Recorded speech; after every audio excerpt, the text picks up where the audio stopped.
शांति 24 जून 2024। मातेश्वरी जी के महावाक्य। रिवाइज 1965। पवित्रता रूपी गुण को धारण कर डायरेक्टर के डायरेक्शंस पर चलते रहो तो देवताई किंगडम में आ जाएंगे। प्रातः क्लास में सुनाने के लिए जगदम्बा माँ के मधुर महावाक्य। ओम शांति। इस दुनिया को नाटक भी कहते हैं। ड्रामा कहो, नाटक कहो, खेल कहो, बात एक ही है। नाटक जो होता है वह एक ही कहानी होती है। उसमें बहुत बाय प्लॉट्स बीच में दिखाते हैं, लेकिन स्टोरी एक ही होती है। इसी तरह से यह बेहद वर्ल्ड ड्रामा है। इसको नाटक भी कहा जाता है, जिसमें हम सब एक्टर्स हैं। अभी हम एक्टर्स हैं, तो एक्टर्स को नाटक का पूरा पता होना चाहिए कि किस स्टोरी पर यह शुरू होता है, हमारा यह पार्ट कहाँ से शुरू हुआ और कहाँ तक पूरा होता है। फिर उसमें समय प्रति समय किस किस एक्टर्स का कैसे कैसे पार्ट होता है और उसका डायरेक्टर क्रिएटर कौन है और इस नाटक में हीरो हीरोइन पार्ट किसका है। इन सब बातों का नॉलेज होना चाहिए। खाली नाटक कहने से तो काम नहीं चलेगा। नाटक है तो नाटक के हम एक्टर्स भी हैं। अगर कोई ड्रामा का एक्टर है और हम उनसे पूछें कि इसकी क्या स्टोरी है, यह कहाँ से शुरू होता है, कहाँ पूरा होता है, अगर वो कहे हमें मालूम नहीं है तो इसको क्या कहा जाएगा। कहेंगे इसको इतना भी पता नहीं है, कहता है मैं एक्टर हूँ। एक्टर को तो सब बातों की जानकारी होनी चाहिए ना। नाटक शुरू है तो उसका अंत भी जरूर होगा। ऐसे नहीं शुरू हुआ है तो चलता ही चलेगा। तो इन सब चीजों को समझने का है। इस बेहद के नाटक का जो रचयिता है वो जानता है कि किस तरह से इस नाटक की शुरुआत हुई, इसमें मुख्य मुख्य एक्टर्स कौन हैं और सभी एक्टर्स में हीरो एंड हीरोइन का पार्ट किसका है। यह सब बातें बाप समझा रहे हैं। यह सब नॉलेज जो रोज क्लास में आते और सुनते हैं वो समझते हैं। उन्हों को मालूम है कि इसका पहला डायरेक्टर और क्रिएटर कौन है। क्रिएटर कहेंगे सुप्रीम सोल, परम पिता परमात्मा को, लेकिन वह भी एक्टर है। उनकी एक्टिंग कौन सी है? डायरेक्टर पन की। वह एक ही बार आकर एक्टर बनता है, अभी डायरेक्टर बन करके एक्ट कर रहा है। वह कहते हैं इस नाटक की शुरुआत मैं करता हूँ। कैसे? जो प्यूरिफाइड सतयुगी दुनिया है, जिसको नई दुनिया कहते हैं, वह न्यू वर्ल्ड मैं क्रिएट करता हूँ। अभी आप सब जो भी पवित्रता को धारण करके डायरेक्टर के डायरेक्शंस पर चल रहे हो, वह सभी एक्टर्स अभी प्यूरिफाइड बन रहे हैं। फिर इन्हीं एक्टर्स के द्वारा अनेक जन्मों का चक्कर चलना है। यह बाप ही समझाते हैं कि अभी पवित्र हुए मनुष्य दूसरे जन्म में देवताई किंगडम में जाएंगे। वह किंगडम 2 युग सूर्यवंशी चंद्रवंशी रूप में चलती है। फिर वह सूर्यवंशी चंद्रवंशी एक्टर्स का पार्ट जब पूरा होता है तब फिर थोड़ा नीचे गिरते हैं अथवा वाम मार्ग में आते हैं। फिर दूसरे धर्मों का टर्न आता है। इब्राहिम, बुद्ध, फिर क्रिश्चियन, यह सभी धर्म स्थापक नंबर वार आ करके अपना अपना धर्म स्थापन करते हैं। तो देखो नाटक की स्टोरी कहाँ से शुरू हुई, कहाँ पूरी होती है। उसके बीच में यह दूसरे दूसरे बाय प्लॉट्स कैसे चलते हैं, यह सभी वृतांत बैठ करके समझाते हैं। अभी यह नाटक पूरा होने पर है।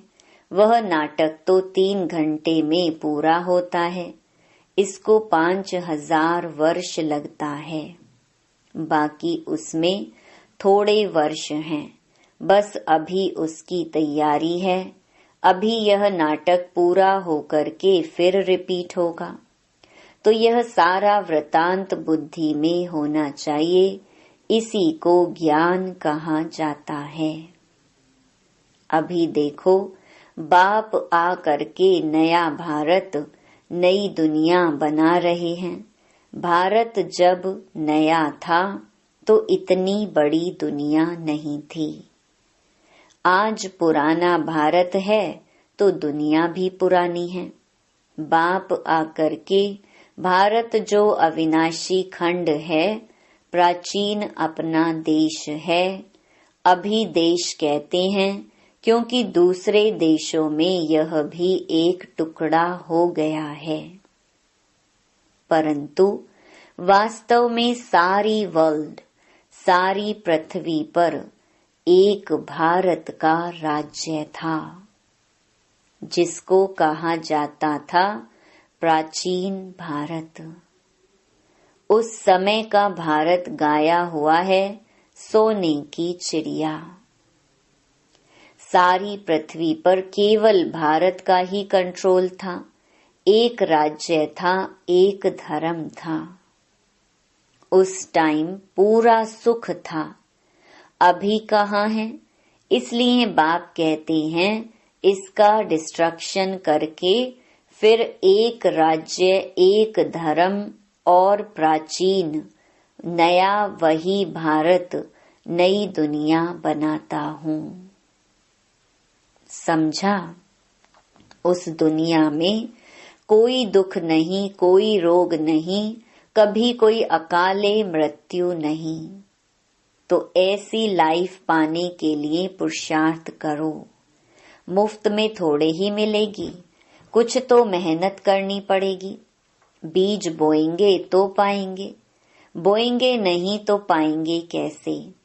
तो यह कर्म क्षेत्र है। इस क्षेत्र में कर्मों से बोना है। जो कर्म हम बोते हैं वो फल पाते हैं। बाप कर्मों का बीज बोने का सिखला रहे हैं, जैसे खेती करना सिखलाते हैं ना।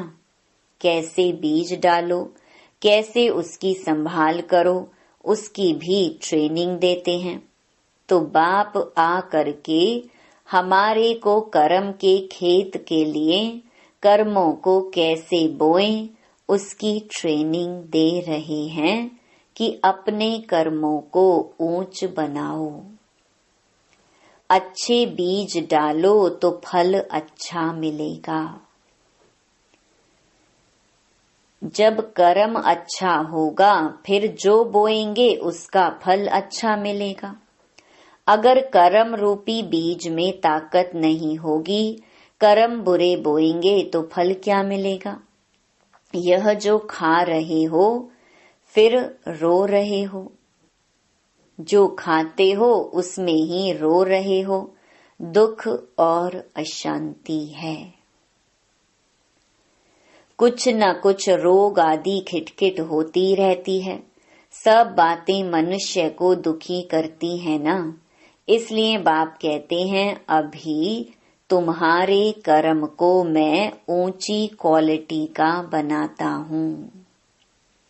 जैसे बीज भी उसी क्वालिटी का होगा तो उस क्वालिटी को बोएंगे तो उसका फल अच्छा निकलेगा।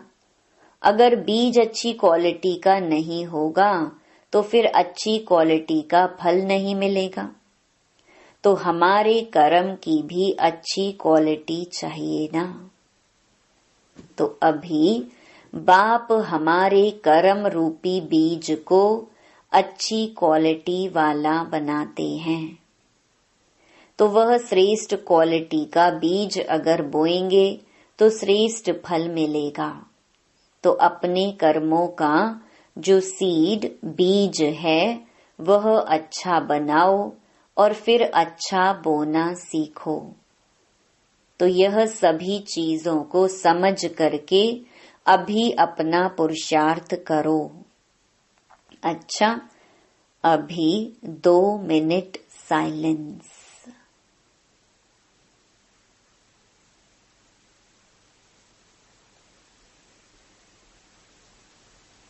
साइलेंस का मतलब I am soul first. Silence पीछे टॉकी में आते हैं। अब बाप कहते हैं फिर चलो साइलेंस वर्ल्ड। तो साइलेंस शांति अपना स्वधर्म है। उस साइलेंस में चलने के लिए कहते हैं इस देह का और देह सहित देह के संबंधों की अभी अटैचमेंट छोड़ो, उससे डिटैच हो जाओ। सन ऑफ सुप्रीम सोल, अब मुझे याद करो और मेरे धाम में आ जाओ। तो अभी चलने का ध्यान रखो, अभी आने का नहीं ख्याल करो। अंतमति सुगति। अभी कोई में भी अटैचमेंट नहीं। अभी तो शरीर की भी अटैचमेंट छोड़ दो। समझा? ऐसी अपनी धारणा बनाने की है। अच्छा, अब बैठो साइलेंस में।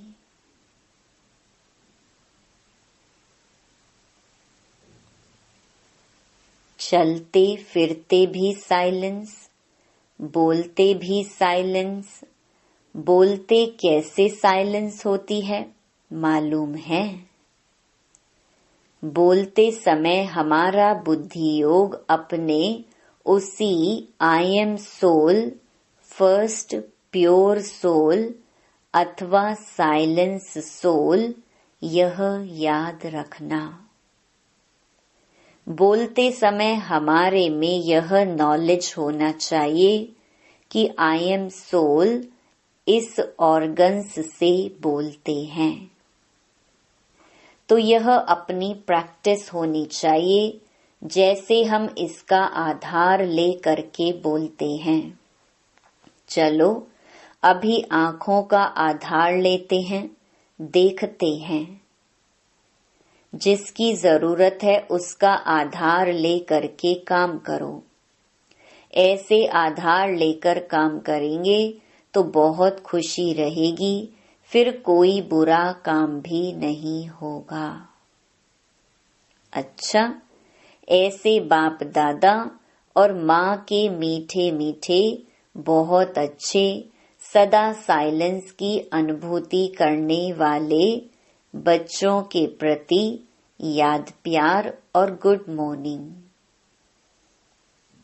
अच्छा, संदेशी के तन द्वारा ऑलमाइटी पिता के उच्चारित महावाक्य मातेश्वरी जी के प्रति। हे शिरोमणि राधे बेटी, तुम निष्दिन मेरे सम दिव्य कार्य में तत्पर हो, अर्थात वैष्णव शुद्ध स्वरूप हो, शुद्ध सेवा करती हो, इसलिए साक्षात मेरा स्वरूप हो। जो बच्चे अपने पिता के फुट स्टेप नहीं लेते, उन्हों से मैं बिल्कुल दूर हूँ, क्योंकि बच्चा तो फिर पिता के समान अवश्य चाहिए। यह कायदा अभी स्थापन होता है जो सतयुग त्रेता तक चलता है। वहाँ जैसा बाप वैसा बेटा, परंतु द्वापर कलयुग में जैसा बाप वैसे बेटे नहीं होते। अभी बच्चे को बाप समान बनने का परिश्रम करना पड़ता है, मगर वहाँ तो नेचुरल ऐसा कायदा बना हुआ है, जैसा बाप वैसा बेटा, जो अनादि कायदा इस संगम समय पर ईश्वर पिता प्रत्यक्ष होकर स्थापन करता है। दूसरा, मधुर माली की मधुर मीठी दिव्य पुरुषार्थी बेटी, अब तुझे बहुत रमणीक स्वीटनेस बनना और बनाना है। अभी वर्ल्ड सॉवरेंटी की चाबी सेकंड में प्राप्त करना और कराना तुम्हारे हाथ में है। देखो, ऑलमाइटी जो हरेक जीव प्राणी का मालिक है, वो जब प्रैक्टिकल में इस कर्म क्षेत्र पर आया है, तब सारी सृष्टि हैप्पी हाउस बन जाती है। इस समय वही जीव प्राणियों का मालिक अव्यक्त रीति से सृष्टि को चला रहा है, लेकिन जब वह प्रत्यक्ष रूप में देहधारी बन मालिकपन से कर्म क्षेत्र पर आता है, तब सतयुग त्रेता के समय सभी जीव प्राणी सुखी बन जाते हैं। वहाँ सच की दरबार खुली रहती है। जिसने ईश्वरीय सुख प्राप्त करने अर्थ पुरुषार्थ किया है, उन्हों को वहाँ सदा के लिए सुख प्राप्त हो जाता है। इस समय सभी जीव प्राणियों को सुख का दान नहीं मिलता है, पुरुषार्थ ही प्रारब्ध को खींचता है। जिन्हों का ईश्वर से योग है, उन्हों को ईश्वर द्वारा संपूर्ण सुख का दान मिल जाता है। तीसरा, ओहो, तुम वही शक्ति हो जो अपनी ईश्वरीय ताकत का रंग दिखलाए इस आसुरी दुनिया का विनाश कर दैवी दुनिया की स्थापना कर रही हो। फिर पीछे सभी शक्तियों की महिमा निकलती है। अभी वह ताकत तुम्हारे में भर रही है। तुम सदा अपने ईश्वरीय बल और रुहाब के मर्तबे में रहो तो अपार खुशी रहेगी। नित्य हर्षित मुख। तुमको नशा होना चाहिए कि मैं कौन हूँ, किसका हूँ, हमारा कितना सौभाग्य है, कितना बड़ा पद है। अभी तुम पहले सेल्फ का स्वराज्य प्राप्त करते हो, फिर सतयुग में युवराज बनेंगे, तो कितना नशा चाहिए। इस अपने भाग्य को देख खुशी में रहो, अपने लक को देख उससे कितनी लॉटरी मिलती है। ओहो, कितना श्रेष्ठ तेरा लक, जिस लक से वैकुंठ की लॉटरी मिल जाती है। समझा? लकीएस्ट दैवी फूल बच्ची। चौथा, इस सुहावने संगम समय पर स्वयं निराकार परमात्मा ने साकार में आकर यह ईश्वरीय फैक्ट्री खोली है, जहाँ से कोई भी मनुष्य अपना विनाशी कखपन दे अविनाशी ज्ञान रतन ले सकता है। यह अविनाशी ज्ञान रत्नों की खरीदारी अति सूक्ष्म है, जिसको बुद्धि से खरीद करना है। यह कोई स्थूल वस्तु नहीं है जो इन नैनों से देखने में आए, मगर अति महीन गुप्त छिपी हुई होने के कारण इनको कोई भी लूट नहीं सकता है। ऐसा सर्वोत्तम ज्ञान खजाना प्राप्त करने से अति निरसंकल्प सुखदायक अवस्था रहती है। जब तक कोई ने यह अविनाशी ज्ञान रतन खरीद नहीं किया है, तब तक निश्चिंत बेफिक्र निरसंकल्प रह नहीं सकता। इसलिए इन अविनाशी ज्ञान रत्नों की कमाई कर अपने बुद्धि रूपी सूक्ष्म तिजोरी में धारण कर नित निश्चिंत रहना है। विनाशी धन में तो दुख समाया हुआ है और अविनाशी ज्ञान धन में सुख समाया हुआ है। 5वां, जैसे सूर्य सागर के जल को खींचता है, जो फिर ऊंचे पहाड़ों पर बरसता है, वैसे यह भी डायरेक्ट ईश्वर द्वारा वर्षा बरसती है। कहते हैं शिव की जटाओं से गंगा निकलती है।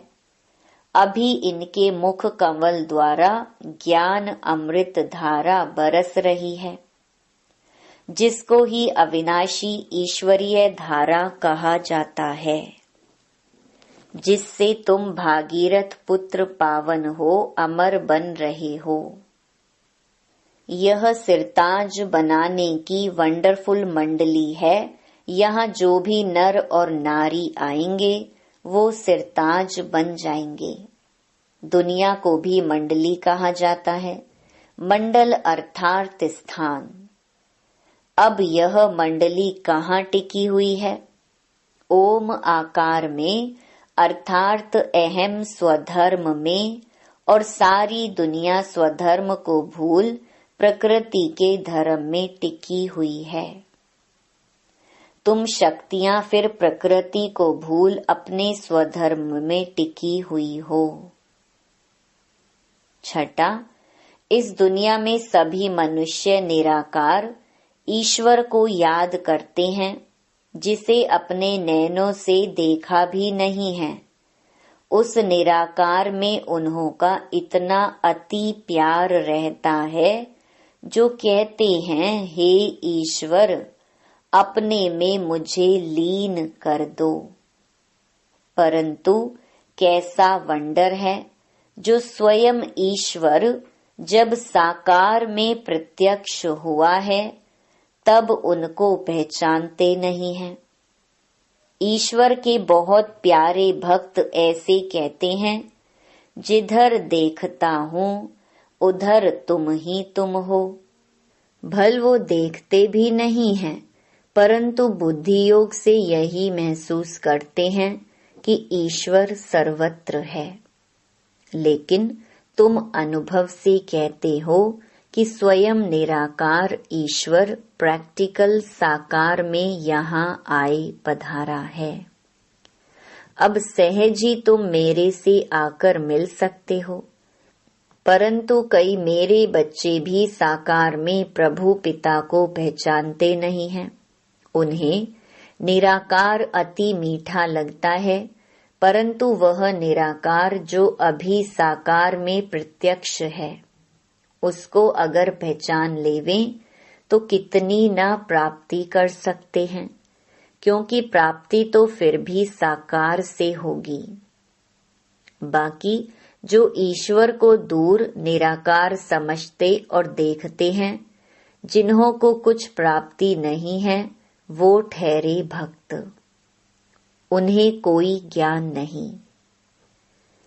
अब साकार प्रभु पिता को जानने वाले ज्ञानी बच्चे सर्व दैवी गुणों की खुशबू से भरे हुए स्वीट फ्लावर अपने प्रभु पिता पर अपना जीवन ही चढ़ा देते हैं, जिससे उन्हें जन्म जन्मांतर संपूर्ण देवताई दिव्य शोभनिक तन प्राप्त हो जाता है। 7वां, सेल्फ को जानने से ही तुम्हें राइट रॉन्ग, सत्य असत्य की परख आ गई है। इस ईश्वरीय ज्ञान से ट्रुथ जबान रहती है, जिससे किसी का संग दोष चढ़ नहीं सकता। संग दोष की छाया उसके ऊपर पड़ती है जो खुद अज्ञानवश है। इस समय ट्रुथ जमाना है ही नहीं, इसलिए किसी की जबान पर भरोसा न रख उन्हों से लिखत लिखवाते हैं। मनुष्यों का बोल अनट्रुथ निकलता है। अगर ट्रुथ होता तो उसके महावाक्य पूजे जाते हैं। जैसे देखो, डिवाइन फादर के ट्रुथ महावाक्यों के शास्त्र बने हुए हैं, जिन्हों का गायन और पूजन चलता है। उनके ट्रुथ सत्य महावाक्यों की धारणा करने से ईश्वरीय क्वालिटी आ जाती है। न सिर्फ इतना, मगर कोई तो पढ़ते पढ़ते श्री कृष्ण का, ब्रह्मा का साक्षात्कार भी पा लेते हैं। ओहो, होली हृदय कमल, होली हस्त कमल, होली नयन कमल, बेटी राधे, तेरी सारी काया पलट, कमल फूल सम, कोमल कंचन बन गई है। परंतु पहले जब सोल कंचन बनती है, तब सारा तन कंचन प्योर बन जाता है। जिस होली कोमल तन में ही अति कशिश भरी हुई है। तुम अपने परमेश्वर पिता द्वारा अज्ञान तपत को बुझाए, ज्ञान तेज को जगाए, अति शीतल रूप बन गई हो। खुद शीतल रूप बन फिर अन्य हमजिन्स को भी ऐसी सच्ची शीतलता दान देने अर्थ इस सुहावने संगम समय पर निमित्त बनी हुई हो। तुम्हारे जड़ चित्रों द्वारा भी सारी दुनिया को शीतलता और शांति का दान मिलता रहता है। अभी तुम सारी सृष्टि को सैल्वेशन में लाए, अंत में अपना दिव्य तेज दिखाए, न्यू वैकुंठ गोल्डन गुलशन में जाकर विश्राम करेंगी। अच्छा, वरदान। बाबा शब्द की चाबी से सर्व खजाने प्राप्त करने वाली भाग्यवान आत्मा भव। चाहे और कुछ भी ज्ञान के विस्तार को जान नहीं सकते, व सुना नहीं सकते, लेकिन एक शब्द बाबा दिल से माना और दिल से औरों को सुनाया तो विशेष आत्मा बन गई। दुनिया के आगे महान आत्मा के स्वरूप में गायन योग्य बन गए, क्योंकि एक बाबा शब्द सर्व खजानों की व भाग्य की चाबी है। चाबी लगाने की विधि है दिल से जानना और मानना। दिल से कहो बाबा तो खजाने सदा हाजिर हैं। स्लोगन।